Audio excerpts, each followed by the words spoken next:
They say civilizations collapse slowly and then all at once. But what if the next collapse doesn't come from war, famine, or plague? What if it comes from a number? A silent figure ticking higher on a government screen, one that everyone swears they understand, yet no one truly does. Because the most dangerous illusion in modern history is this: that debt is safe.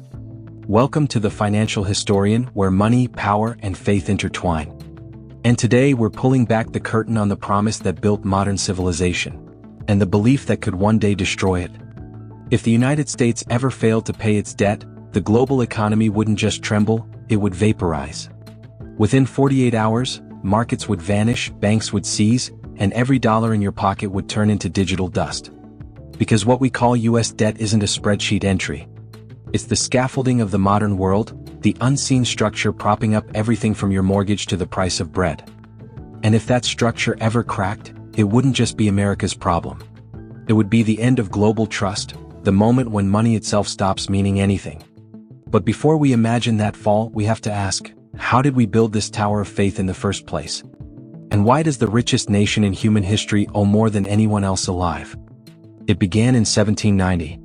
The young United States, still trembling from revolution, was drowning in unpaid war loans. The government owed soldiers, citizens, even foreign allies. Most nations in that situation would have defaulted. But Treasury Secretary Alexander Hamilton saw an opportunity hidden inside disaster. He didn't run from debt, he embraced it. Hamilton argued that if America could borrow money and always repay it, the world would begin to trust it. Reliability, not riches, would be the foundation of American power. So the US began issuing bonds, promises backed by faith alone, and it kept its word. Investors in London, Paris, and Amsterdam took notice. Confidence spread across oceans. American debt became something rare, a promise people believed in. The new republic hadn't just won its freedom through war, it financed its future through credibility. And that credibility became the heartbeat of its rise. From railroads to factories, from the New Deal to World War II, every leap forward was fueled by borrowed money. Debt wasn't a weakness, it was the engine of expansion. By the mid-20th century, that engine powered the world itself. In 1944, with World War II still raging, 44 nations met in Bretton Woods, New Hampshire, to craft a new financial order. Their decision changed history. They tied the global economy to the US dollar and the dollar to gold. Overnight, the world's currencies revolved around a single promise: America's. When the war ended, the US controlled 2/3 of the planet's gold and half its industry. Confidence in the dollar was absolute. Other nations stored it, traded with it, and when they wanted safety, they bought US Treasury bonds. American debt became the world's savings account, the safest place to park hope itself. But faith is fragile. And nothing built on faith stays unshaken forever. By the late 1960s, the illusion began to strain. The US was fighting a costly war in Vietnam while pouring money into massive social programs at home. Dollars were leaving the country faster than gold could cover them. Nations grew nervous. They began demanding metal instead of paper. America's gold reserves started to drain. Then, in 1971, President Richard Nixon made a decision that rewired global finance forever. He severed the dollar's link to gold. In one stroke, money stopped being something physical and became something psychological. Its value depended entirely on confidence, on the belief that the US would always pay its debts.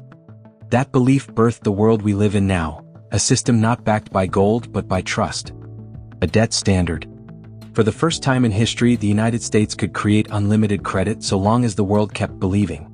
Treasury bonds became sacred. Banks used them as collateral, pension funds relied on them for stability, and central banks stacked them in vaults like modern gold.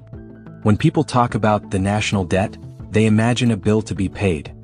But it's far more than that, it's the main pillar of the global financial architecture. Every loan, every stock, every credit card interest rate sits on top of US government bonds. And the system survives through a simple ritual. When old bonds mature, new ones replace them. America never truly repays its debt, it just renews it, endlessly. As long as that chain remains unbroken, stability holds. But if the government ever misses even one payment, the illusion shatters. Treasuries are supposed to be the world's safest asset. If they suddenly weren't, everything else would crumble. We've seen glimpses of that nightmare. In 1979, a minor processing glitch delayed Treasury payments for just a few days. Interest rates spiked instantly. Confidence took years to recover. In 2011, when Congress nearly failed to raise the debt ceiling, the U.S. credit rating was downgraded for the first time ever. Trillions vanished from global markets, all because of political brinkmanship. Those weren't financial crises. They were crises of faith. Because this entire system runs on a single assumption, that the United States will always pay what it owes. That assumption has turned debt into America's most powerful export. Other nations trade goods. America trades promises. Each bond it issues becomes someone else's safety net, a central bank's reserve, a retiree's pension, a country's lifeline. And that's the paradox of American power. The U.S. doesn't need to eliminate its debt, it needs to sustain it. Because the rest of the world demands it. If Washington ever tried to pay everything off, the entire system would collapse. Debt isn't the danger anymore. Debt is the product. But even the strongest faith can fracture. By 2025, America's total debt had soared past $38 trillion. Interest payments alone approached $1 trillion a year, nearly as much as the entire defense budget. The government was borrowing money just to pay interest on the money it had already borrowed. The machine still works, but it's starting to groan. Meanwhile, political standoffs over the debt ceiling have turned confidence into a hostage. Each time Congress threatens default, investors hesitate. Foreign buyers like China, Japan, and Saudi Arabia quietly trim their treasury holdings. Central banks are buying gold again. And nations from Brazil to India are experimenting with trade systems that bypass the dollar entirely. For the first time in half a century, the world's faith in U.S. debt is beginning to crack, not because America lacks wealth, but because it lacks unity. And when trust is the only thing holding up a global system, politics becomes the real risk. Because in the end, this isn't just about dollars and cents. It's about belief. And belief, once lost, is the one currency no nation on earth can ever borrow back. If the United States ever failed to pay its debt, the end wouldn't begin with explosions or riots. It would begin quietly with a pause. A single missed payment. A temporary delay. A polite statement from the Treasury Secretary assuring markets that everything was fine. But beneath the polished calm, every trading algorithm, every central banker, every financial nerve of the global system would twitch. Because in that moment, the impossible would become real. The world's safest promise, U.S. Treasuries, would suddenly lose their sanctity. In the first hour, the reaction would be invisible but lethal. Markets wouldn't crash right away, they would freeze. Traders would stare at screens showing numbers that refused to move. The vast machine of global finance, credit lines, derivatives, short-term funding, would seize like a clock losing its spring. Treasury bonds aren't just paper contracts.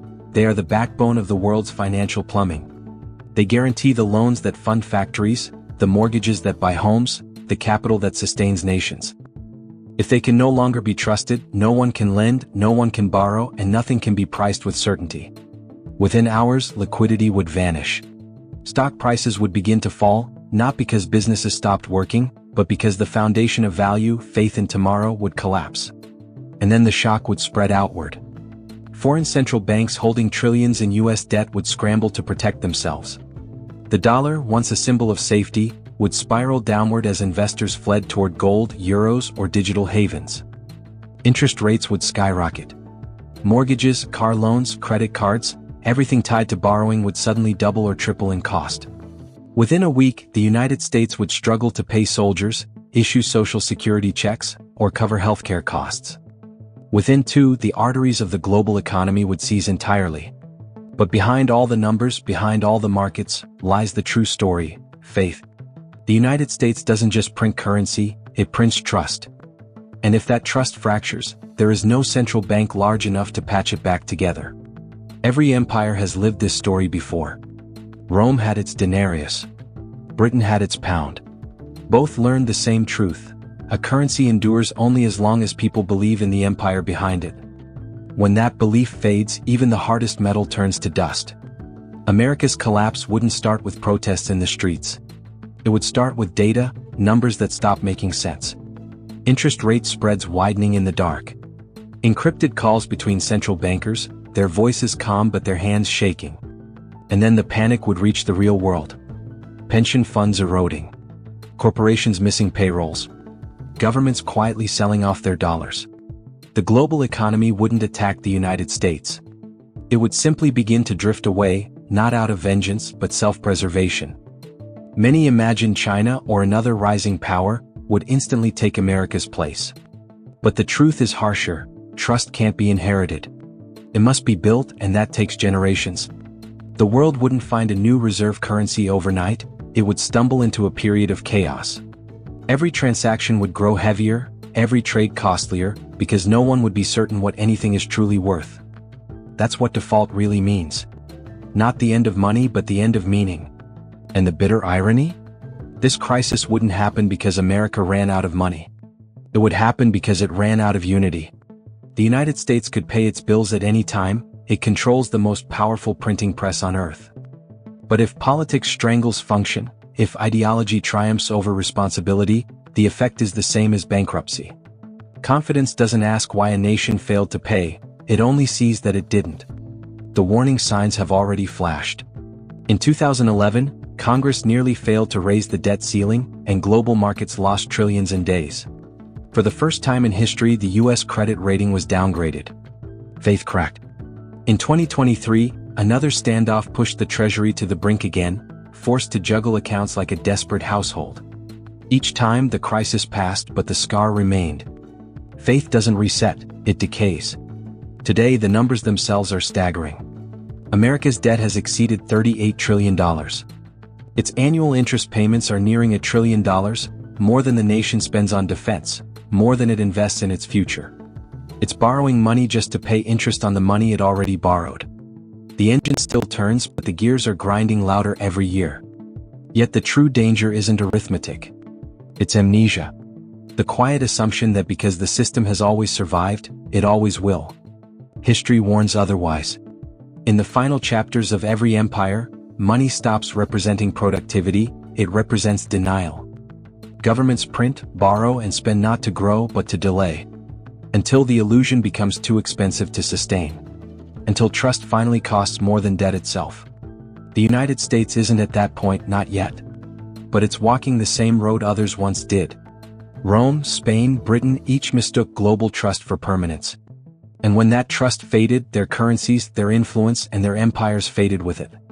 A US default wouldn't just mark a financial event, it would signal the end of an era.